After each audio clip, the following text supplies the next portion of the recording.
My name is Alfonso Madrid. I am a senior staff attorney at Community Legal Services. And I want to start off by saying how grateful I am for all of you for attending this. I'm relatively new at CLS. Before I started in November of 2019, I was a solo practitioner for about 10 years. And I have a very sweet spot in my heart for VIP. It's been a tremendous opportunity for me to meet colleagues, to do good work. Almost all the collection defense work I did in private practice was through VIP. And the need is there. I mean, these are probably, when you look at these, are like small claims, like it's a $2,000 claim. That makes a difference in the lives of people. Having your account garnished right before your mortgage payment is due can be devastating to people and lead to further financial problems. So I really encourage you all to really dive into this. And, as Denise said, there's mentors available, but also I want you all to consider me a mentor. My contact information is on these materials. I will always return a call to a VIP volunteer ASAP. All right. Thanks, Alfonso. Let me just, are we seeing slides? Did the screen share work? The screen share worked, but we're seeing not a slideshow, just the. Oh man, okay. This was why I practiced. Let's see. But this is a tough one, don't feel bad. Darn, slideshow. Okay. Now we're still seeing the thing. Now it's switched. Okay, so now let me switch the share and switch the screen that's showing. Sorry, everyone. I can manually do this.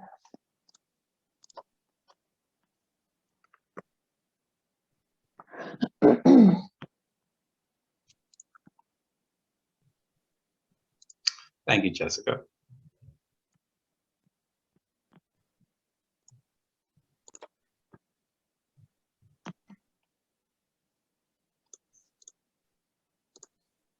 Okay. Okay. I think I got it now.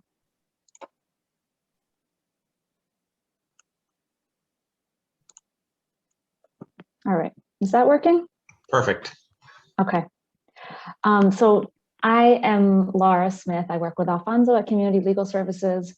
And at CLS, we have the great privilege of having poached the #1 collections VIP volunteer, Alfonso. He's #1 in other categories too, but he is, I'm also available to answer any questions. I love getting calls from VIP volunteers. One of the reasons that I love doing these trainings is because we at CLS really need help. There's such a huge need for in the city with these cases. Far more than CLS can provide direct representation in. So we really rely on VIP. It's kind of like an integral part of CLS's debt collection representation is working with and partnering with VIP.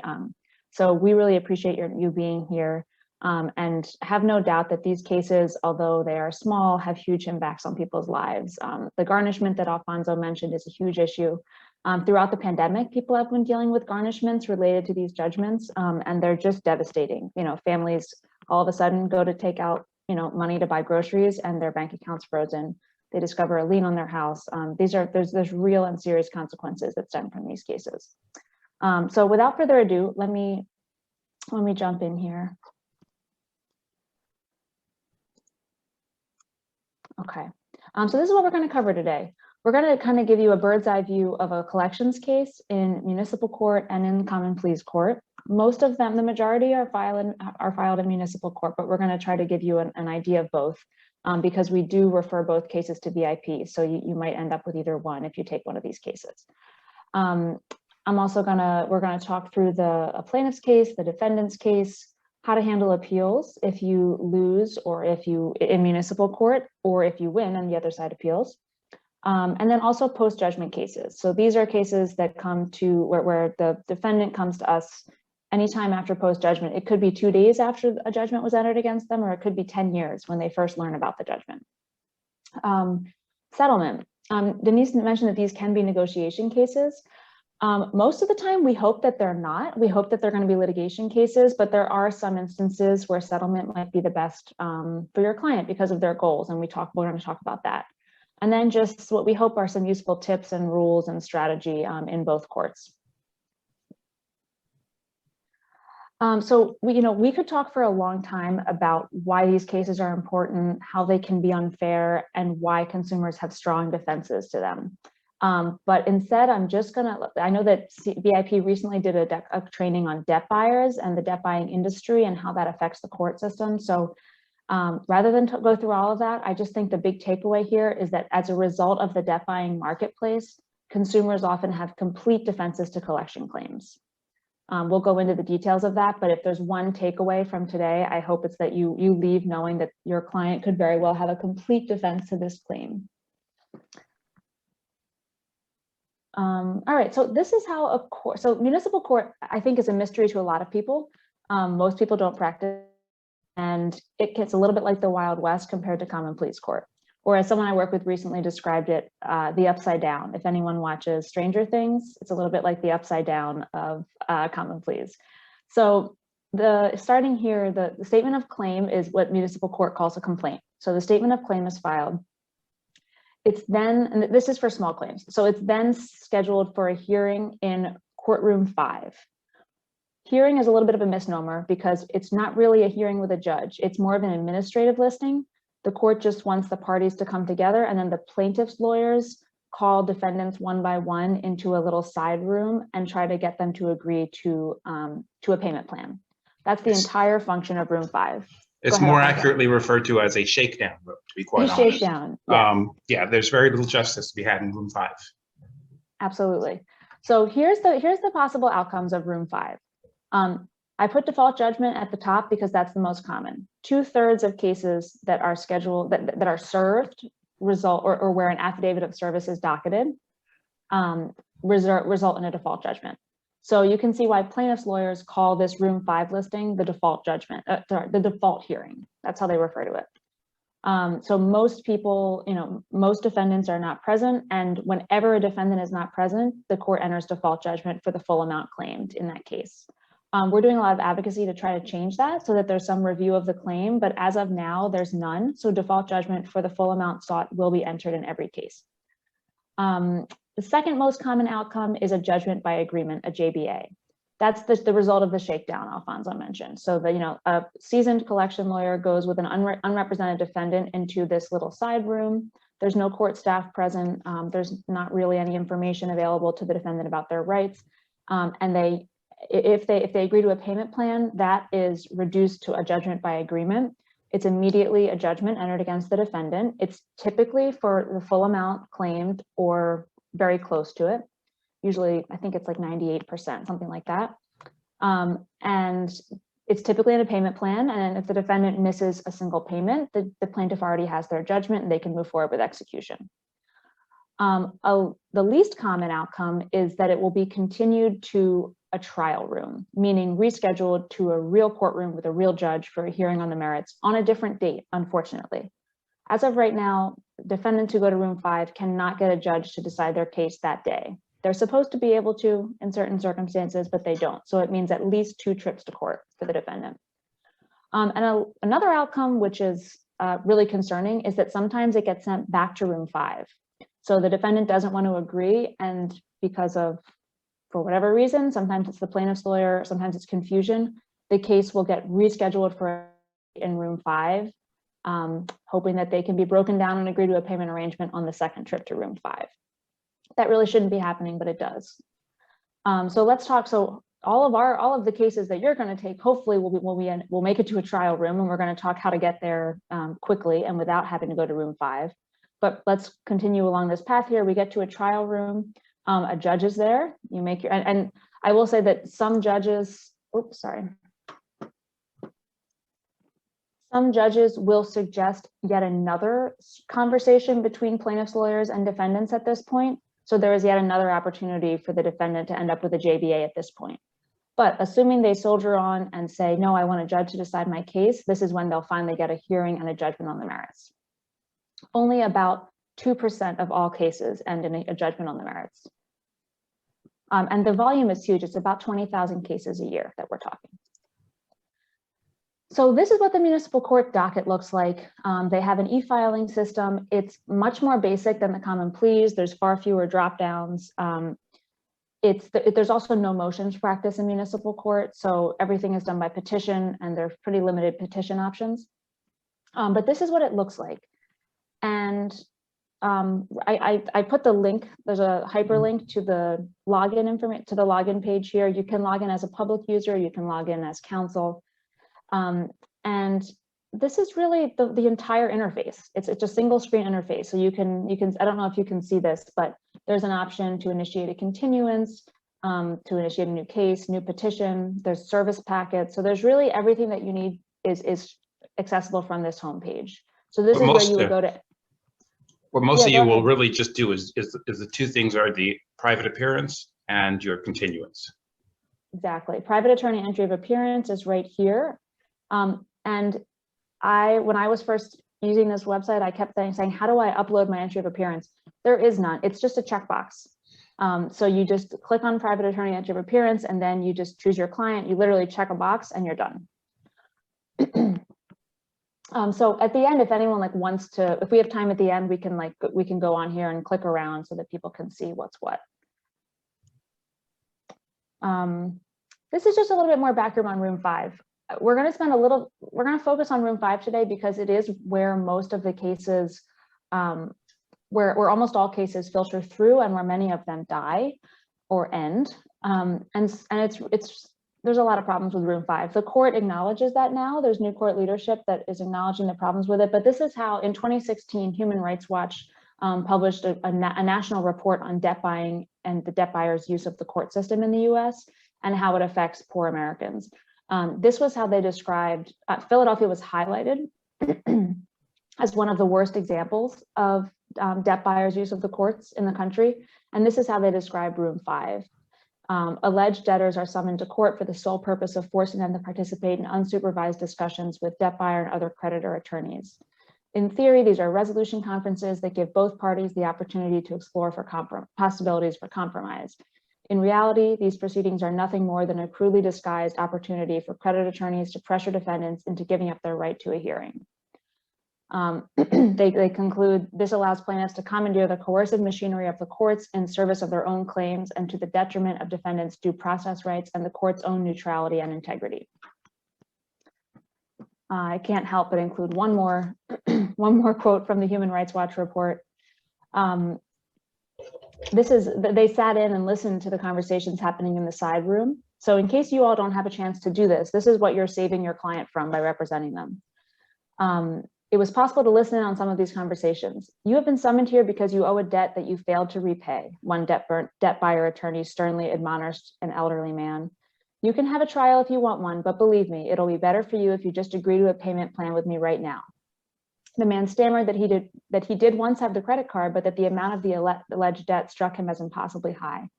It's called compound interest, the attorney replied acidly. He provided no evidence in support of his claim, and the defendant agreed to pay the full amount owed in installments of $50 a month. No one gets a trial unless they make it through this gauntlet unscathed. That is a completely typical account of what happens. I've listened to that conversation dozens and dozens of times. So that's room 5. Hopefully, none of you will ever be in room 5, or if you are there, you will get out of it quickly. If you do end up there for whatever reason, all you have to do is go up to the court staffer and say, oh, I represent, client X, and we need a date in a trial room. They will reschedule you for a trial room. That's you have an absolute right to get out of that room. There's another kind of wrinkle, which is a notice to defend, that technically, if your client has received a notice to defend and has submitted it to the court in advance, you do have a right to a same-day trial. If you feel like insisting on that right, and there's good strategic reasons to do so, you can say we have the notice to defend and we want a same-day hearing. But just be aware it can take a long time, and you might save time by coming back another day. But you'd also give the plaintiff more time to prepare. So there's a strategy decision there, which we'll talk about more. Now, here's a really important part: how to never have to go to room 5 at all, because really, it's not a place you want to be if you can avoid it. It's slow and it's painful to watch. Sorry for these accidental clicks, people. Alfonso, I like how you've described doing this, but there's different ways to do this. Alfonso, can you cover this part? Because this is how I do it slightly differently, but I like your style. Yeah, I mean, actually, when I was with VIP, the way I used to do it was I would just go to courtroom 5, knowing that I was going to have like a short conversation and a reschedule. Then COVID hit, and I realized, oh, we can just ask for continuances. So now, when I get a case, I see it's listed for courtroom 5. First thing I do, letter to counsel. I'm representing, the defendant. Usually I throw in something like, I'd ask that you withdraw this claim because, this person only has Social Security income, blah, blah, blah. In any case, I'd like to continue to a date certain. Before I even put that in the mail, I upload it to the court as a initiated continuance, and that's my exhibit. You do have to have this certificate of compliance, which is kind of silly for a letter, but it's just basically a 1-paragraph form that says there's nothing confidential here. And like I said, I always sign, like when I was in private practice, I would always sign things pro bono counsel to Philadelphia Volunteers for the Indigent Program, not VIP. I want to throw that out there because I think there's a little bit of subliminal advocacy there. You very likely are not going to hear from plaintiff's counsel because sometimes the firm that's filing it is not even the firm that's going to be at court, and they handle so many cases. Your letters, you can send it, you can fax it, and no one's going to get back to you. But once the court sees that you've CC'd them on that, I usually get a continuance the same day, unless it's less than 10 days before trial, and then they'll hold it for judicial review. But they're almost always granted anyway. Yeah. So I think that's a really good strategy. It might be the fastest way to do it. I typically don't ask the other side. I typically just send a letter to the court. I address it to the court, and I just say, we're requesting an administrative continuance, and I serve a copy through e-filing on the plaintiff's counsel. Part of this is that I know that they're not going to respond to me, and I'm always advocating with the court, like systemically, to kind of impress upon the court that everyone has a right to a hearing on the merits, and we don't need opposing parties' consent to get out of room 5. I think the method here is a good one, especially for VIP volunteers, because it does give you that opportunity to flash, in big flashing lights that you're a VIP volunteer. I also just stuck court administration's phone number in here. So this is Municipal Court Administration Office. It's like the equivalent of the Prothonotary or OJR at Common Pleas. It's a good number to have handy because there's going back to the Wild West point, there's a lot of things that can go a little sideways in municipal court, and it's nice to just have that number at your fingertips.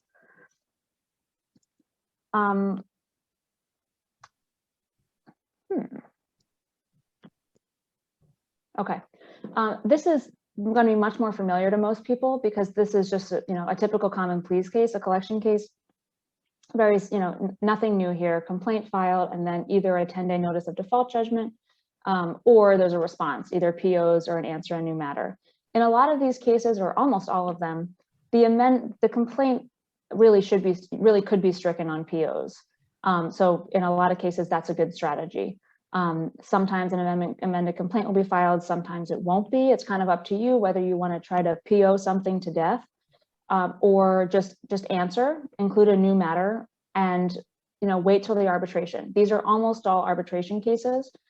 So there can be a strategy call of whether you want to continue to file preliminary objections to the complaint and see if they can improve it, which they won't be able to sometimes, or if you want to file an answer a new matter and let them just sit with their woefully deficient complaint and then get up to arbitration and they have this really terrible complaint with almost no allegations, and they often don't respond to a new matter, so you may have some admissions by failing to respond at that point.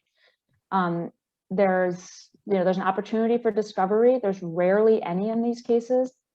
I can think of only one plaintiff's lawyer who regularly sends discovery requests, and I typically don't send them. Alfonso, you may do something different. I typically do not send discovery requests, again, because I don't want to nudge these collection mills, which is their volume practices. I don't want to nudge them and remind them that this case exists and that they should be getting their documents together. I'd rather just show up at the arbitration and they probably won't have anything. And then, hopefully the panel will find in your favor because there's not enough evidence. Do you do discovery in these cases? No, I agree with you for the most part. There are very limited times I would do discovery. I'm probably getting ready to do one. And that's, this is the rare case where it's an original creditor, not a debt buyer. And My second round of preliminary objections has been overruled, and I filed an answer. I'm raising a kind of novel theory called credit card securitization. And basically it's that most people don't know, most credit card companies, even when they keep the debt, really transfer the receivables to these trusts. And an argument can be made that the real party in interest should be the trust. The case law is a little back and forth, it goes both ways. But I raised it because I sort of didn't have any. This was a Bank of America lawsuit. And so now I think I'm actually going to do some discovery on the securitization process. And that's why, like, I'm also a big proponent of preliminary objecting them to death, because there's the unspoken essential defense. You're all free. For the plaintiffs, time is money. Sometimes what we're doing is tiring them out, and there's nothing wrong with that. It's their burden of proof. Right, make it not worth their time to pursue the case. And if any of you do discovery and you get some interesting stuff, please let us know, because I'm always interested in, like, what these people actually have and don't have. All right. So just wanted to talk a little bit about how representation has changed during the pandemic. And of course, this is a moving target. At the moment, most people have probably heard the Supreme Court issued an order that by July 6th, Pennsylvania courts have to reopen to pre-pandemic status. But here's what that means in terms of collection cases. And just before I get into this, remember that well, I haven't talked about this yet, but in these cases, it's often best for your client not to attend the hearing or the arbitration. So although I'm going to talk all about Zoom appearances, this really should be reserved for counsel, because generally, and this is, there's exceptions, but generally the only purpose that your client can really serve is to provide evidence for the plaintiff. So unless there's like a really strong dispute of, for instance, an original creditor claim, and there's, identity theft or a really strong dispute to the amount owed, it's usually a better strategic decision to have your client stay home and just, defend the case rather than have them sit there so that the plaintiff's lawyer can say, well, didn't you have this account? And, didn't you owe this amount? Don't let them, they don't need to make the plaintiff's case. But so here's the deal with the pandemic in municipal court. It's always been different on the southwest corner of City Hall compared to in City Hall. The restrictions for COVID have been much more lax, and that's still true. So there were virtual appearances. The right to those ended June 3rd. So as of a couple weeks ago, there is no right to attend by phone or Zoom. They will grant certain requests, of course, for ADA accommodations because they have to, and then for extenuating circumstances.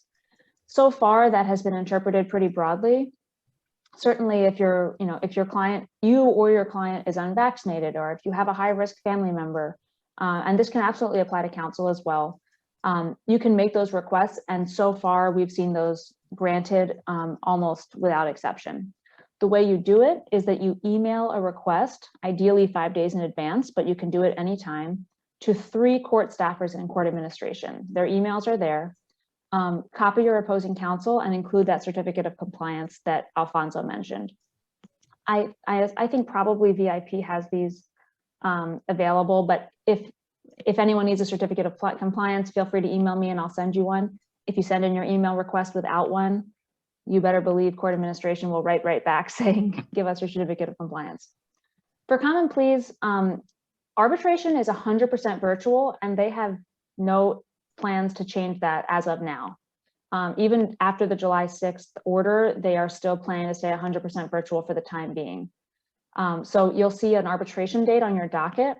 Assume that's a placeholder date and not a real date unless you receive Zoom information for a hearing. And when in doubt, you can always call the arbitration center and ask. And for newly filed cases, I'm seeing arbitration dates out into like April, May next year already. Yeah, they've got a huge backlog, and it's going to take them a while to work through it. If you do end up doing a Zoom hearing in either court, I just can't emphasize enough practicing Zoom with your clients. Make sure they know how to log on, even if they're just dialing into the audio. And then I've found it useful to have a backup method of communicating with a client, especially if you're not in the same place physically, to be able to text with them or have some way to communicate. Oh, hold on a second. Quick baby break, background baby. That again goes if you are having a Zoom, having your clients appear, which really should be the very rare occasion. As I said, You're representing your defendant. Plaintiff has the burden of proof. There is no obligation for them to appear unless they're subpoenaed. There may be one or two judges who might be a little snarky about you about not having a client there, but it's, you just let the water roll off your back on that one. Alfonso, I'm going to switch the slide and then try to quell this crisis here. Sure, no problem. I'll be right back.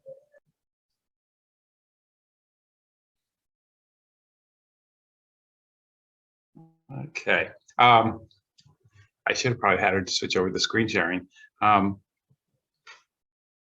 Sorry, Alfonso, I'm trying to, is it not working? No. Huh. I'm clicking, it's just not happening. Let's see. Try just your arrow button. There we go. There we go. Case example. Here, let's do the case examples and go to the initial considerations. Okay. All right. So some things that you might want to do, but it's certainly not essential, is checking credit reports. There's not always necessarily a smoking gun there, but sometimes you may see a discrepancy between what's shown on the credit report and what's shown on the complaint. It's also kind of a good way just to get an overall feel for what your client's overall debt load is, because sometimes most of our clients have just been overwhelmed by debts for so many years, and collection notices have gone in the mail or in the trash that they don't really know how much they owe. And sometimes you might want to think about maybe referring them for a bankruptcy consideration. So you can go to www annual credit report. I would do it with the client present or on the phone, because there's usually security questions that you have to answer to get access to that stuff. Next slide. I think Laura's going on that. We'll catch up on the slides, but like I said, one of the considerations you might also want to think about potentially are bankruptcy. I'm sorry, let's go over your client's goals first. What does your client want? And that is the basic question you do have to ask your client. Is this something that you feel you want to pay? Some people feel very strongly about that. For example, some people who are very religious may feel I need to pay my debts. But be realistic, tell them, okay, well, this is what it's going to cost you to pay this debt, and see if they can really afford it. As Laura and I have said, especially if these are debt buyer cases, negotiation of a payment plan is almost never really the best way, because you almost have a presumption that you're going to win. It may take you a few steps to get there, but that's always something to think about. Be realistic. Don't promise your clients that your cases will go away, because sometimes we lose on things. So I usually say I'm hopeful, but I can't make any guarantee. What can you, what's kind of go over the potential options, both, the best case and worst case with your clients. All right. And I would just add in here, Alfonso, I think I do, and probably you do too. Sometimes it takes a lot of education to get, overwhelmingly, I think you will find that clients want to pay these debts. They sometimes feel shame about the fact that the debt exists, and they really want to get into a payment plan. Even if there's no proof that the plaintiff suing them owns the debt, even though there's no proof that the amount is correct, and the client might think it's, that it's really larger than it should be. Mm-hmm. It really takes sometimes a lot of talking about, I get that you had the credit card originally, but you never borrowed money from the company that's suing you. And sometimes it helps to tell them that debt buyers pay just a few cents on the dollar. Because I think fairness looms really large in their heads. Like, oh, well, they paid $100 for this, not 8,000 or something. So I think that can help people come around to the idea that, oh yeah, maybe I should assert my defenses in this case. Absolutely. In fact, just actually explaining that to them, because most unrepresented people don't know that. Don't realize, even if you tell them it's a debt buyer, they think the person paid for the whole amount of the debt. Knowing your adversary, the more cases you do, the more cases you take, and I'm sort of encouraging, as you start doing this, you start getting to know the players. You know who the original creditors are that are going to bring, like Discover and American Express tend to be fairly aggressive and pursue their own debts. Unifund. Sometimes I know if it's a small enough amount, Unifund's likely to waive it if my client only has Social Security. Who are the plaintiff's attorneys? I mean, a lot of the big firms, we never really end up talking to people because they're not the ones that appear in court. But as we start taking some of these cases, I do start having interactions, I'll have email discussions, and I know like Mike Doherty and I, can have a relationship.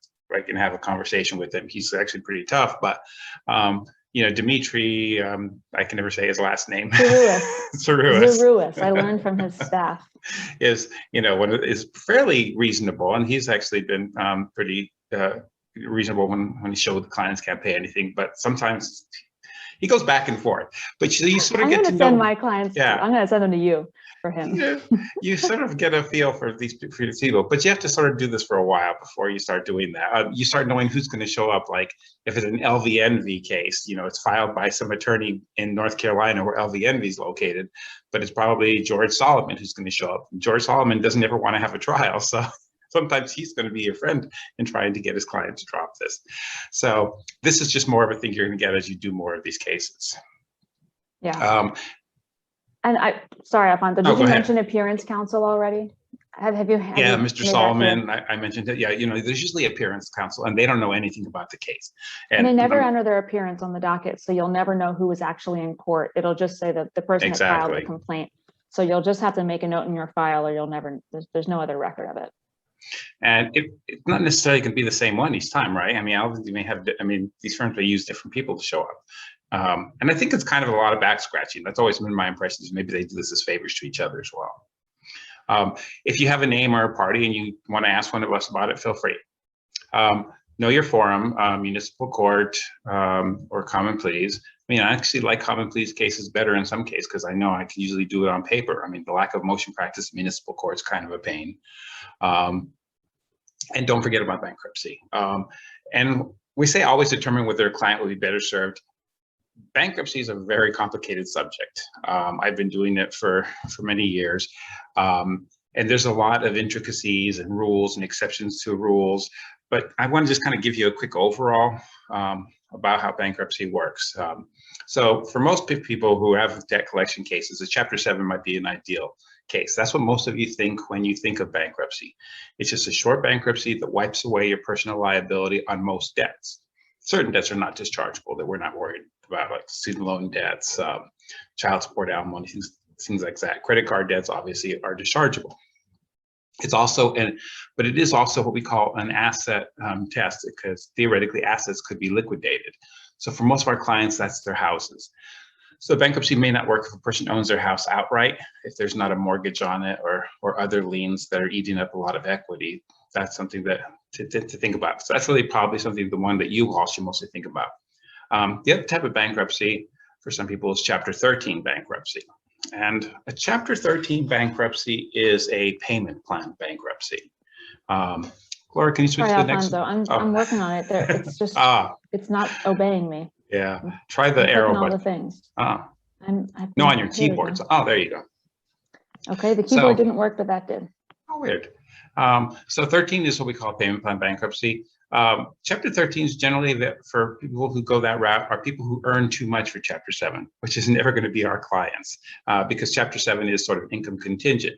So Chapter 13 might be more of your middle class people who are overwhelmed by debt, but they can afford to pay something. And they're essentially making payments into a bankruptcy for a period of time. They pay maybe a small percentage of their debts, and then the rest is discharged. Actually, the bulk of Chapter 13 work tends to be for people with secured debt problems, trying to address things with their mortgage usually, or sometimes a car loan. Rarely do we do Chapter 13s for somebody who just has credit card debt.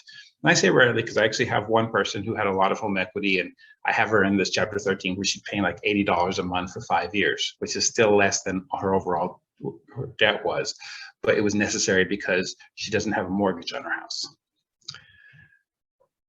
So like as I said, so when we're looking at bankruptcy, you have to look at the total amount of their debt. There's no absolute number of how much debt you should have to think about bankruptcy. What I always do to my clients is I always say, listen, this is a very powerful tool. Because of that, you only get a discharge every 8 years. So if you discharge your debts now, God forbid something were to happen in the next 8 years, Chapter 7 might not be available to you. So that's something to think about.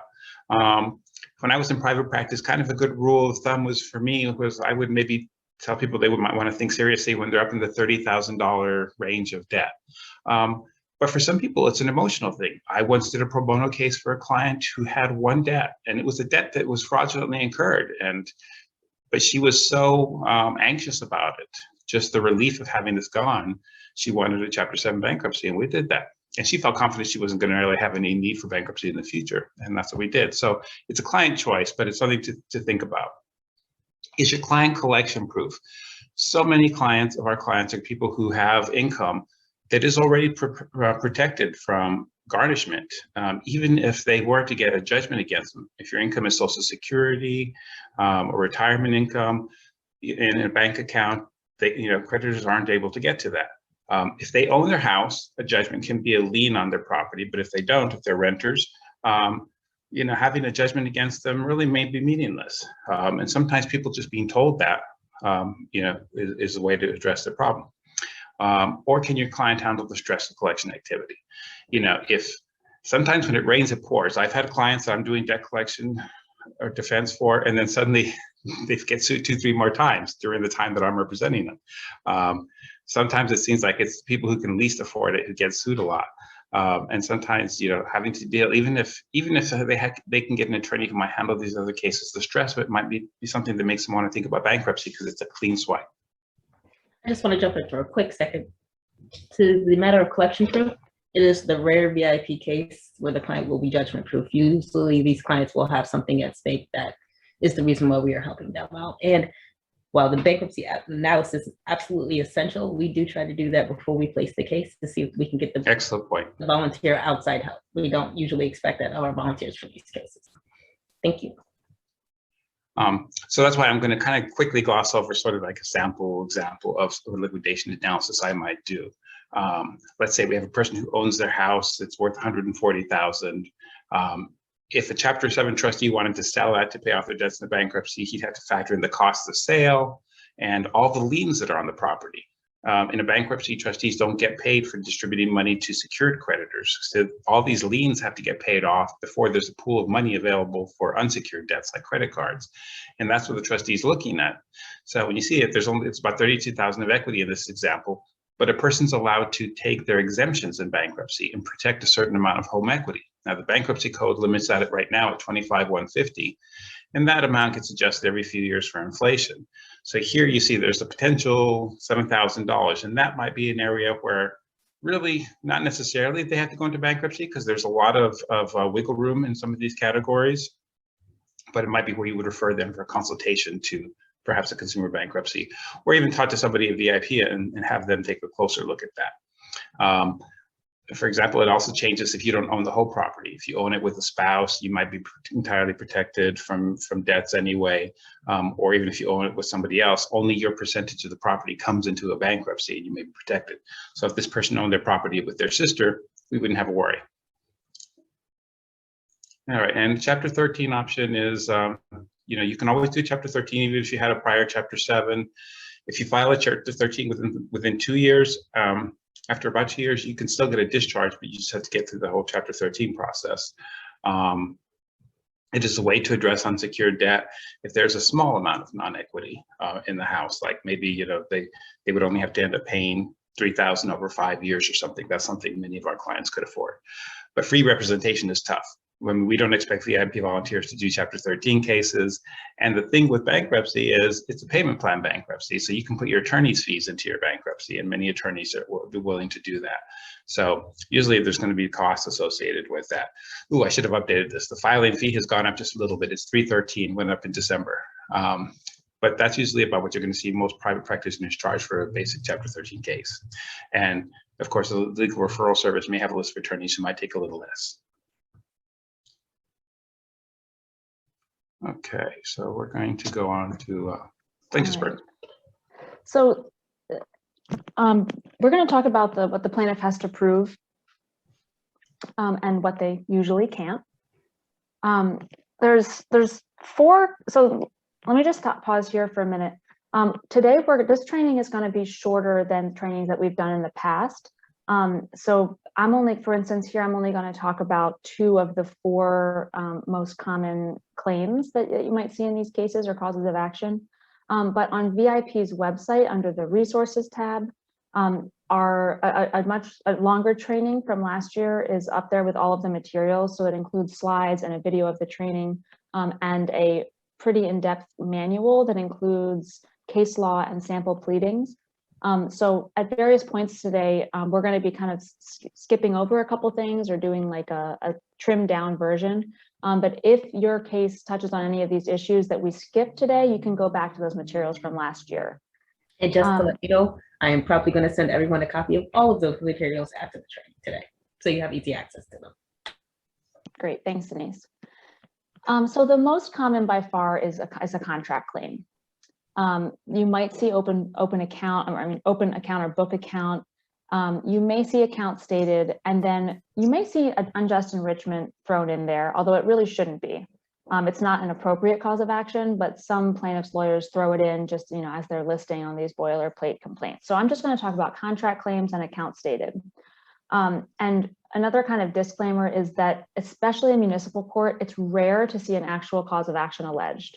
Exactly. More likely, you'll just see, we skipped over the case examples, and if we have time at the end, I'm going to go through so you can actually see the case documents. More likely, you'll see, plaintiff is assignee of creditor, defendant had an account with creditor ending in 1234, and defendant is now indebted to plaintiff in the amount of $2,000.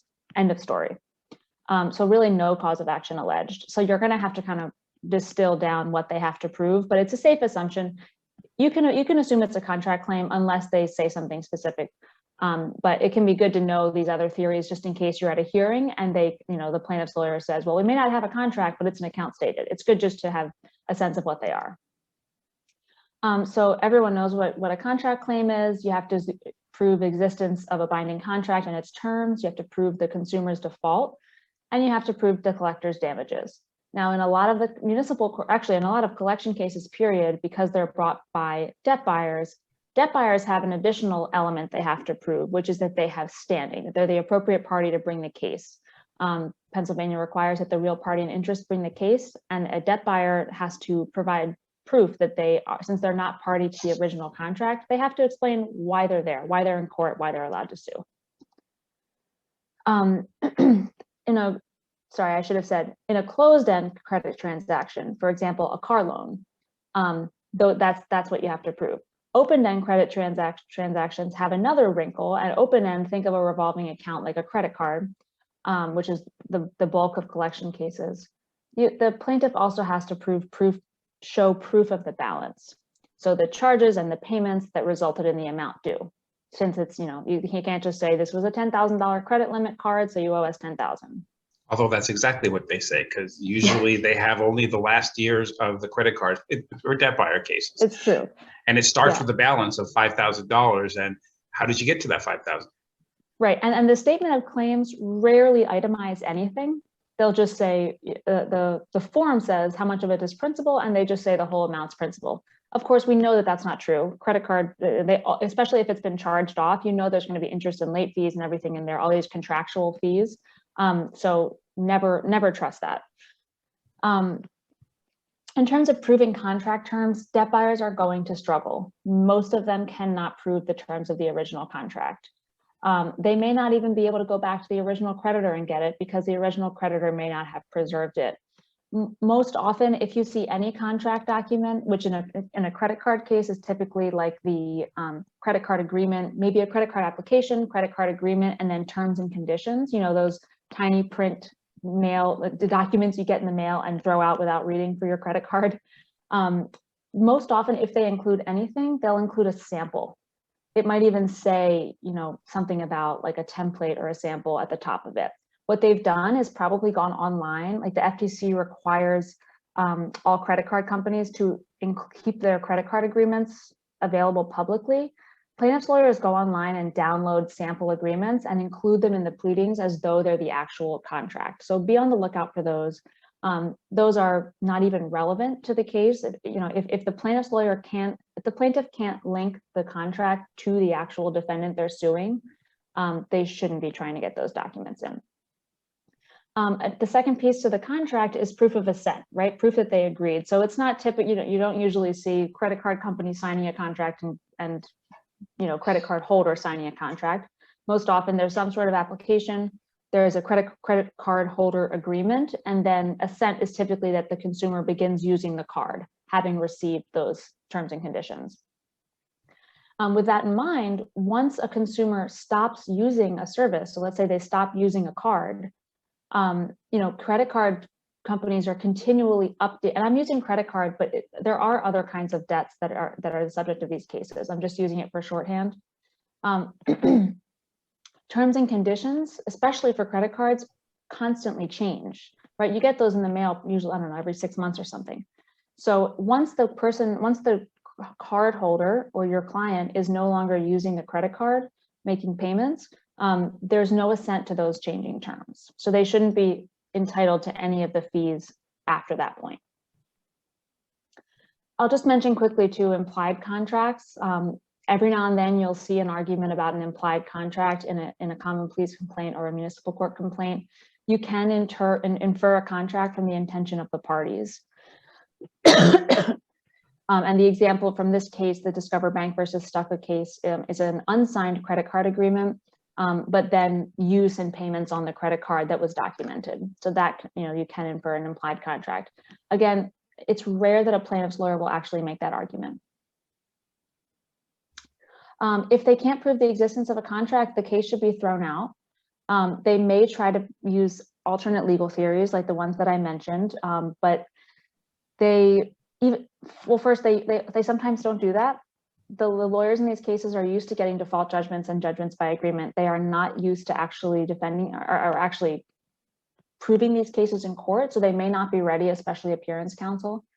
But even if they do, even if they can prove the existence of the contract, or I'm sorry, even if they can prove the amount owed, for instance, through like a whole lot of statements showing purchases, they're only entitled to the purchases made in those statements. They are not entitled to attorney's fees or interest or late fees or any other charges that would have been allowed in the contract and provided for in the contract, but not through the actual purchases or use of the credit by the defendant. Account stated. This one, I really just put this in the slide so you can go back and reference it if you need this. This is when there's an open account of debts and there was but the plaintiff doesn't have proof of the written contract. And the idea here is that even though we don't have proof of the written contract, we have a subsequent statement of the account which the consumer reviewed and agreed was correct at some point. So let's say we had a loan agreement, time passed, and then later the lender, the creditor said, here's what you owe and here's why and here were the terms, and you say, yes, I agree, that's right. It's kind of like from this point in time forward, we agree that this is true. It's what plaintiffs' lawyers sometimes use if they're kind of stuck, they don't have the contract and they still want to argue something. I think the only point that I'll touch on here is that for this to work as a legal argument, the consumer has to agree to the correctness of the account as it's stated. In a credit card case, that's typically, the typical argument is, okay, we sent monthly statements and they didn't say they were wrong.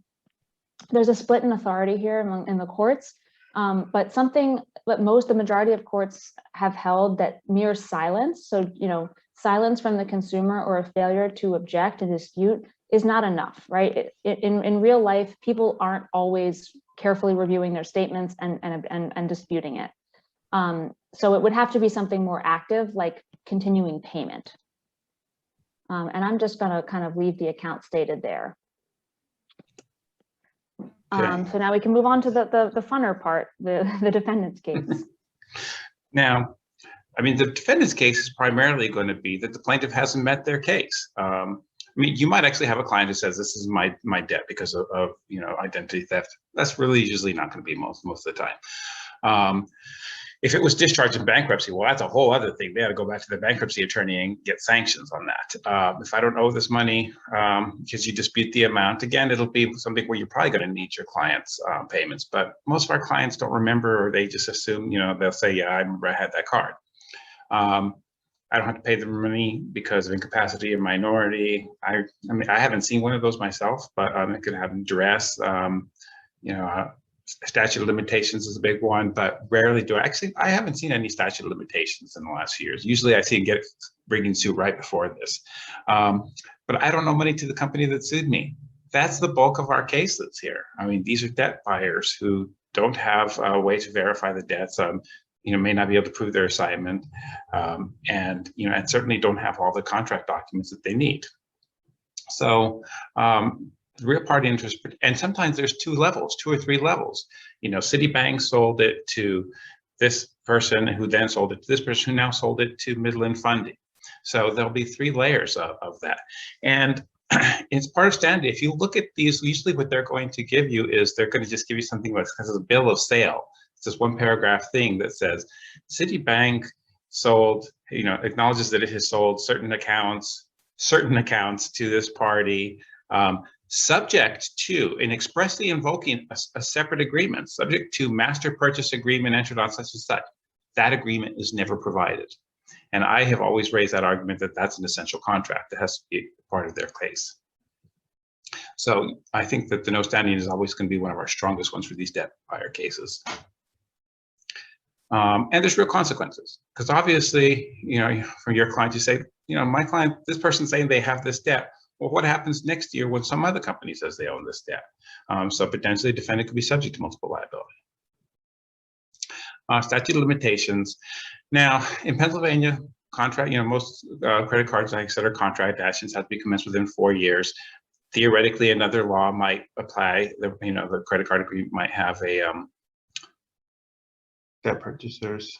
I can't see the whole question. Hold on, let's see. Well, unfortunately, I think that would have to require some kind of class action lawsuit. I'm sorry, the question is whether we know of any efforts to prevent debt purchasers from being able to file these debt collection lawsuits in the first place, since they're not able to present the original contract. Laura, I'm going to ask you, because you do more of the systemic advocacy.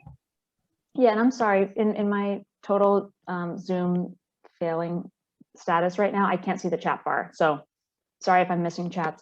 Yes, there has been for over 10 years active advocacy by CLS and other legal aid organizations to try to get municipal court to do some screening of these cases, because the problem right now is just that there's no one guarding the hen house. If you file a claim, you get a judgment. End of story.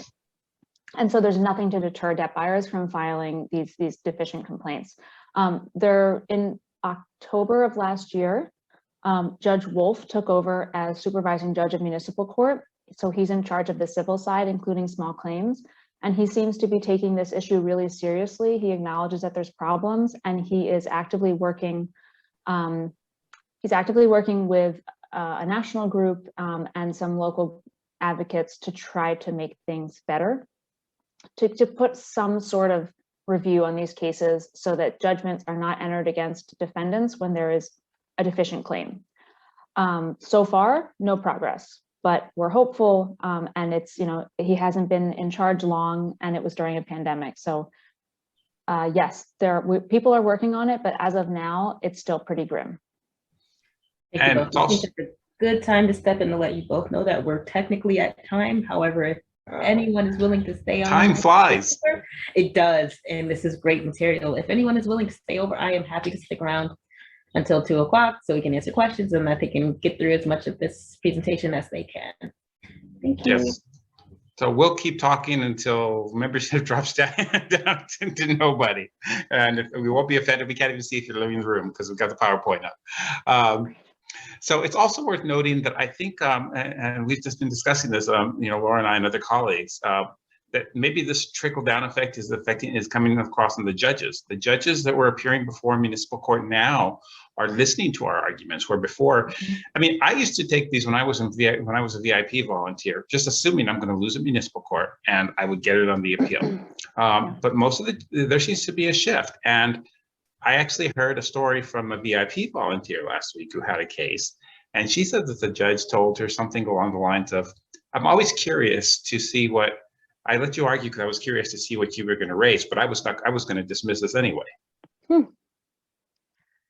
So there may be some change, and definitely we felt like the municipal court judges are actually listening to these arguments now. I think you're right, Alfonso. I think there has been a trickle-down effect, and I think that as a result, debt buyer attorneys are maybe starting to shift over to common pleas more. So it's always a little bit of a moving target, but hopefully if judges are paying attention, people will have luck. And the more people that take these cases, the more VIP volunteers that take these cases and go argue, the more that the bench is educated. Because again, remember, only 2% of these cases result in a hearing on the merits. So most judges rarely hear about or think about these issues. So every time a defendant is represented and there's an actual hearing on the merits with arguments made, and it's pointed out that none of this evidence is admissible, I think it's a gain for all defendants, represented and not. Exactly, because the pro se person that comes up, the day after a judge has had a VIP volunteer discuss, in a similar case, the judge may step in there and look out for the pro se person saying, well, what about this?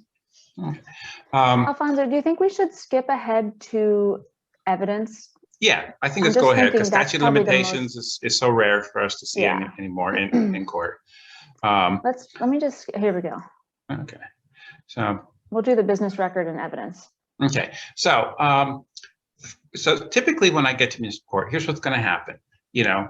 Sometimes a couple days before, the attorney handling the case may realize, oh, this is contested, and I'll get a pack of documents emailed to me, despite the fact that the rule in front of you says it has to be done at least 10 days in advance.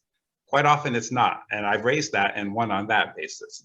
And this is again where being, the pro bono advocate for this person is really a benefit, because these attorneys are a little overwhelmed. So usually when they file the complaint, there's usually the statement of claim, maybe one statement, the most recent statement, and sometimes verification from the debt buyer itself saying, I am the administrative person for PRA, debt buyer PRA, and we received a bunch of accounts, and I've reviewed the records that we received, and they were done in the normal course of business. Well, when you look at it, he's basically saying, I got a box of documents, and here's what's in the box. So they must be satisfactory evidence. And just by pointing that out, I'll do that. And oftentimes then they'll come back with maybe more statements once they see there's an attorney, and they'll upload those, as I said, shortly before that. So my first case is usually, first thing I usually say is, Your Honor, I am so-and-so, for Community Legal Services or the Pro Bono Counsel for Philadelphia Volunteers for the Indigent Program, on behalf of the defendant. As an admission, Your Honor, I just received these documents, 2 days ago, 5 days ago, contrary to Rule 121, which requires that I have them 10 days in advance. I would ask that you not allow them on that basis alone. In addition, these documents, there's nothing to authenticate these documents as being made in the ordinary course of business. Now, they are going to probably argue that, go back to Rule 21, Laura. Yep. Language which says that that if they did provide them in the right time, bills, estimate, receipts, statements of accounts, or other records which appear to have been made in the regular course of business. And their argument's going to be like, well, these are credit card statements. They appear to be in the regular course of business, and that kind of sounds appealing. But you know what's not in that list? Contracts. Oh, sorry. The actual contract. And remember, this is a breach of contract. So if they have this standard terms of agreement type thing that is no way tied to your client's account, point that out. And here's where I'm going to admit that an old dog like me learns. I was in municipal court a few months ago, and I was just thinking, okay, I'm probably not going to win on this because it was an original creditor. I'm going to just take this on appeal. And I was just talking about something else, and the judge noted that. Judge Washington said, well, that rule does cover statements, but it doesn't cover contracts. And he threw that out to me. So it's worth noting that.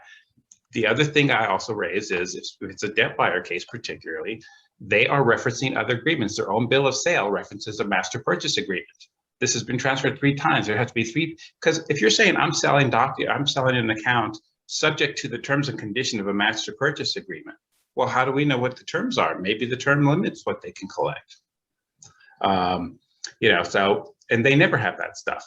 So usually these hearings are relatively short when I do that. And then the judge will turn around and say, judgment in favor of defendant, which is why probably, let's say, what's the list? Go to the next slide. Okay. And so an arbitration, and an arbitration, the rule is similar to the municipal court. They mirror each other. I haven't Except done an it's 20 arbitration. days. Except it's 20 days. But usually I think, have you ever had a problem with them not providing them in advance? Yeah, sometimes they don't. Arbitrations? Okay.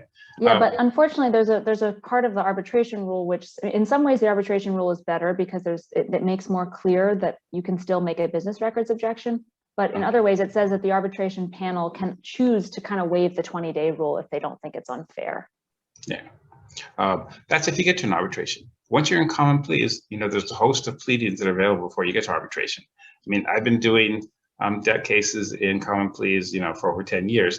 I haven't been in arbitration for 25 years. So that's kind of something to think about it. Go ahead, next slide.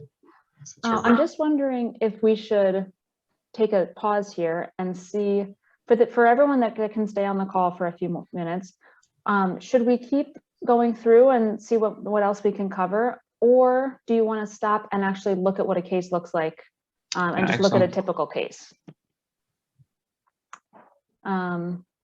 And you can just put something in the chat if you have a preference. Yeah, and any questions or comments, we can also just stop now for that.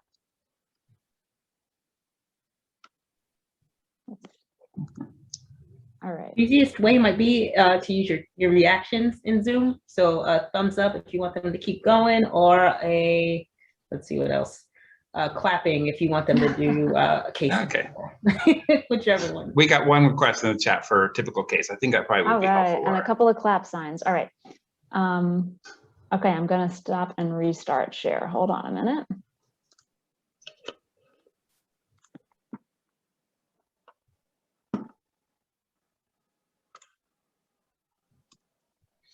One thing that just might be worth mentioning, I don't know the practice level of people, but I know sometimes some people may not have a lot of courtroom experience. And so there's the standard nurse. I still get nervous before every time I go to court. But here's the thing.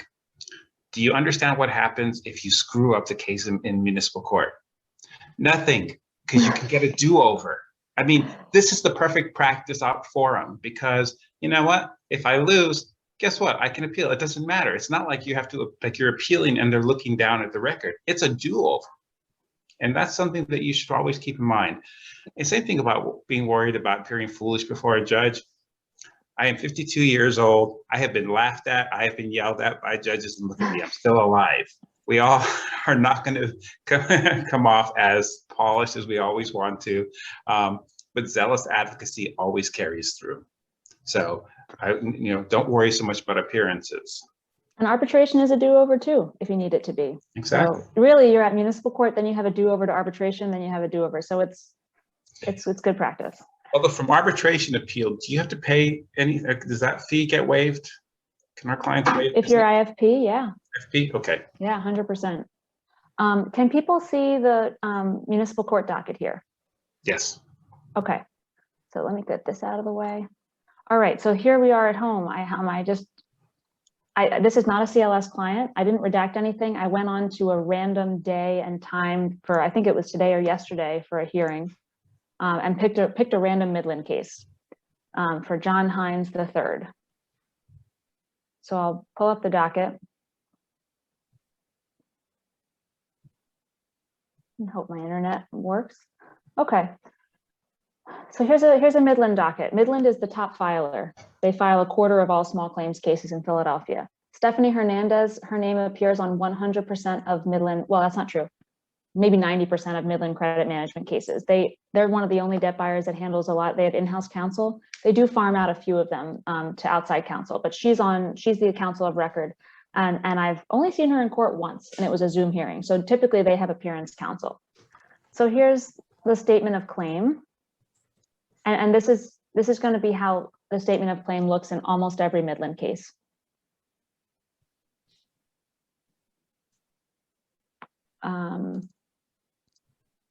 This is the whole thing. This is the entire pleading. Plaintiff is the owner of a credit account that was, that they got through an assignment. Here they named the original creditor. Sometimes they don't even do that. Sometimes they just say it's an assignment. They received a credit card account ending in these 4 numbers based upon records kept on behalf of plaintiff. Who knows what that means? Plaintiff, yeah, right.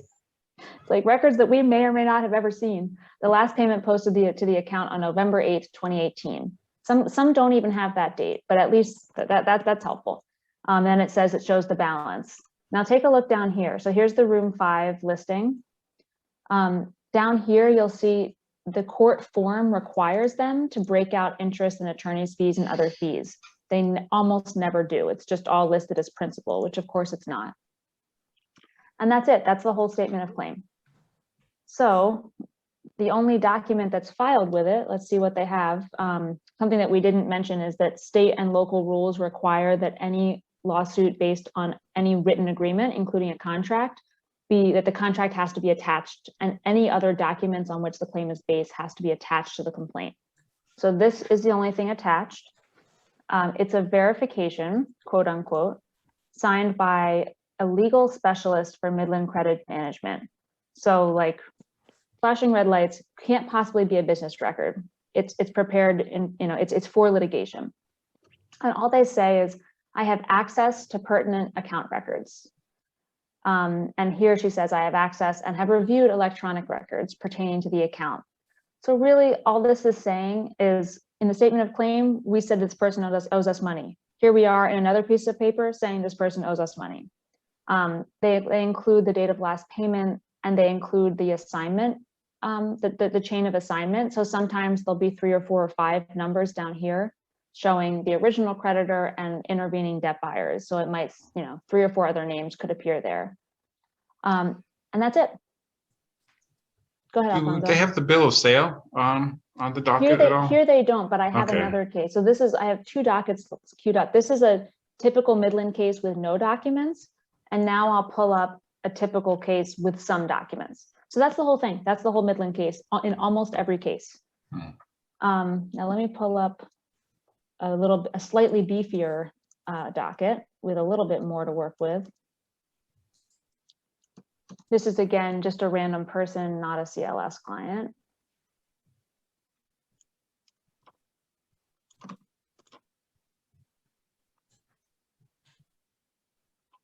Portfolio Recovery Associates. So PRA is another top filer in municipal court.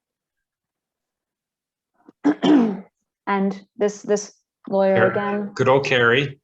Carrie, I've also never seen her in court, but she's on, I think, all the filings.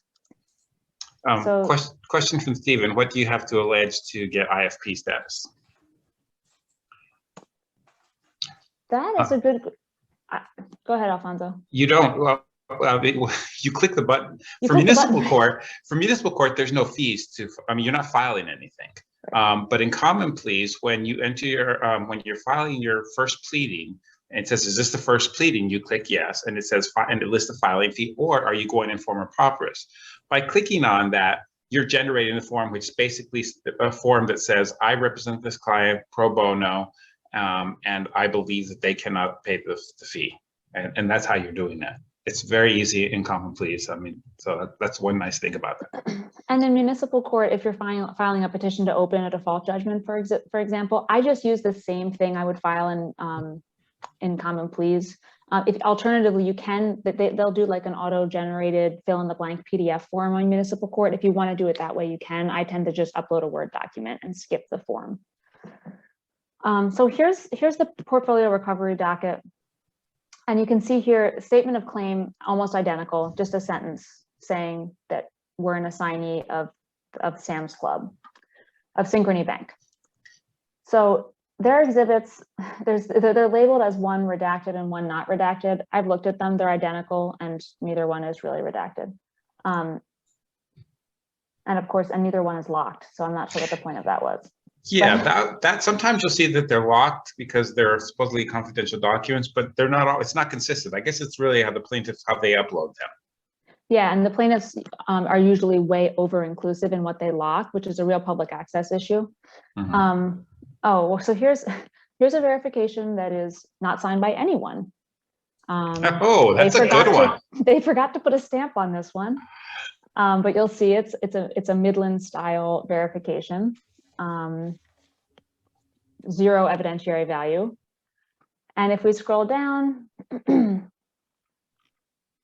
Okay, so here we have the bill of sale Alfonso was mentioning.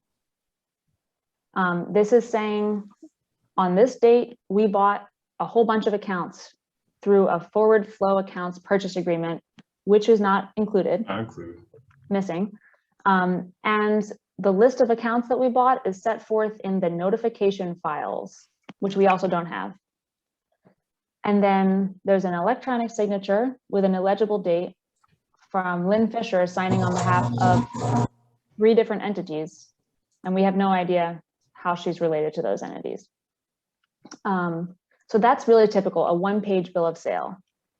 And then we don't have in this case, but what you sometimes get in addition is a single line of an Excel, like one Excel row that lists like last 4 of social and a balance and your client's name. And their claim is that, oh, we have this electronic file and we have, you know, this is an excerpt from that file. And this is typically all you get. Then here they have a monthly statement. Starting at 4,000. Starting at 4,000. And if you look, I don't believe there's any, so you can see fees charged, you can see interest charges, but I don't see any payment or purchase. Yeah, so no payment or purchase. So no assent to any contract here. And here you can see, this is really helpful when they have the fees and interest broken out year to date, because here you can see that there's at least 800, you know, getting close to $1,000 charged here. I'm sorry, this is paid. So getting close to $900 charged here in fees and interest. And if they don't have a contract, they have no right to even ask for that. And I think that's it for this docket. Okay, and okay, this is a perfect example. This was just like a random case I pulled, but so this is supposed to be the credit card agreement. But if you look up here, it's a template. They pulled this from a website that has credit card agreements. Always look for a date. Often there'll be a date on the credit card agreement that is either like way before or way after the account was allegedly opened and used. So you can even make a relevance argument on these before you even get to the business records. It's like, this has nothing to do with the defendant. You'll see this doesn't have the defendant's name. It doesn't have a signature. It doesn't list any personal information. This is just pulled from some random website, you know, about a credit card. And that's it. Except for this strange, I don't even know what this is. So those are kind of the 2 ends of the spectrum. I would call this a relatively document heavy case for a municipal court case, even though it still doesn't have much. And then a Midland case is a typical bare bones case with just a verification. Are there any other questions or things that people want to talk about? And I think, as Jessica noted, in the case brought by PRA, they included credit card statements pertaining to a different account number entirely than the account number being sought in the debt action. That's not, I mean, remember, this is a high volume practice that these attorneys are doing. So those types of mistakes are made a lot. And they can be made in cases that even when it's not a debt buyer case, which are sometimes harder to prove because, you know, with like American Express, for example, is a case I had. So they had a credit card agreement, but there were 2 accounts. And one credit card, that credit card agreement actually did have an account number on it, but that was only for the account that was $400 balance. The other account that had the $7,000 balance, they didn't have a credit card agreement for that account. And in that case, I settled for a judgment against my client in the amount of $400, which is what Amex has now appealed. So, you know, just being unprepared, you know, counsel can be really beneficial to you. Mm-hmm. Can you post a link to the website we use to log in to enter our appearance upload? Yes. Yes. I can post it. It is also in the slides as well. And I think that there's also on the municipal court website a user's manual on how to get an electronic filing. Basically, there's someone there you email and they'll send you a link so you can sign up to become a user so that you can enter your appearances, which is what you're going to need to do if you can represent clients. Because you get to court and you haven't entered an appearance, then the judge won't let you talk. Must the creditor file an MC or can they skip to CCP? So the creditor can choose where they want to file. They can file a $200 case in common pleas if they want. And sometimes you see a surprisingly small claim filed in common pleas, like an $800 claim. The filing fees are a little bit higher in common pleas, which has typically pushed people to municipal court, plus this very plaintiff-friendly Room 5. Like, it's a cash cow for them. They love it. So that's why people have typically tended towards municipal court, but they certainly can file wherever they want. What is the status of the general CP rule that all contracts need to be produced, even ones that happened after the account was opened? There's no CP, there's no rule that says that. It's just their burden of proof. I mean, they're alleging a breach of contract essentially. So they have to, well, actually, Rule 1019, Civil Rules of Procedure says that you have to have, if your claim is based on an agreement, you must produce the agreement.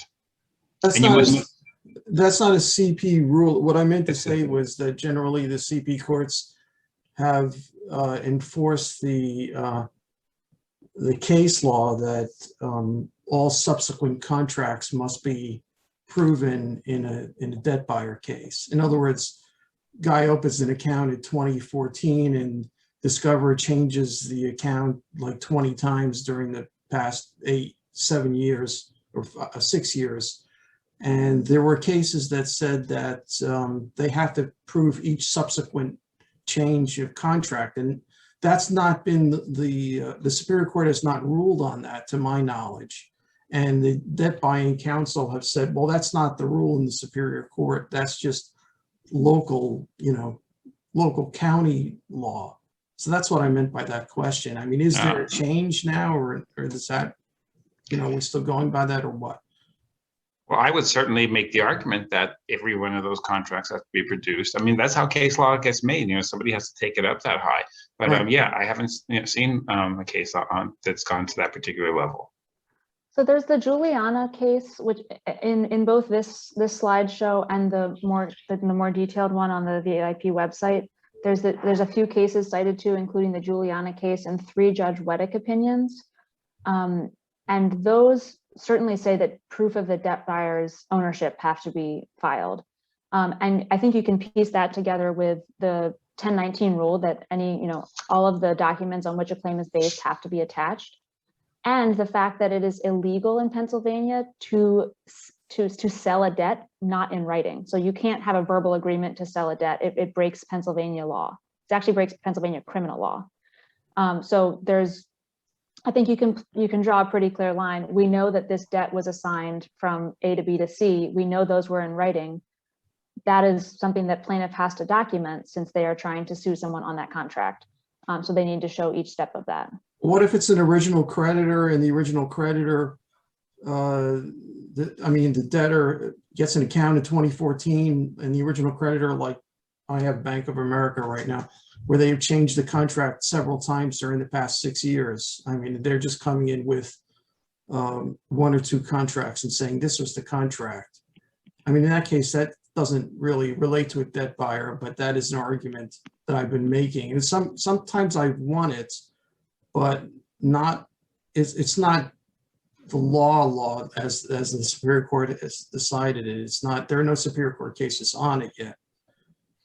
I mean, is there anything that's changed about that? I don't know of any Superior Court case that specifically addresses credit card agreements like that have been updated. But I mean, if they're seeking contractual fees, if they're seeking to recover contractual fees, they would have to tie those to a contract. So if their contract only includes a portion of the time that they're seeking recovery on, I think that's the argument that they need to produce more. I mean, there's the practical reality too that if pushed far enough, I mean, Bank of America and Discover are going to be able to produce those more likely than not. Well, they haven't in 2.5 years. They haven't been able to produce subsequent agreement. They just haven't done it. How do you know that there's a subsequent agreement though? Is it from your client saying, I know that the terms changed several times, or, I mean, are they saying these are all the agreements that govern this account? I think we had an arbitration on it, and I think they admitted it, that there were subsequent agreements, and then I appealed it. I lost the arbitration and then appealed it. I was raising that issue before the court, but we haven't had a trial yet because of COVID. So I don't know how that's going to go. I had one case, a couple of cases before courts where they said, no, you have to produce all the agreements. But the defense counsel is constantly saying, no, that's just, county made law. And I think Judge Weddick is one of the ones that said that you need all the subsequent agreements. Yeah. Well, if you're in that county, it's the applicable law. Right, You don't have to have a superior. Changes from Sure, judge to judge. Yeah. Yeah, the Commonwealth Financial Systems versus Smith is also a really good case for that. Thanks, Jessica. That's my case. Oh, yeah. Yeah. Thank you for that. Oh, you're welcome. That's I like, cite to that all the time.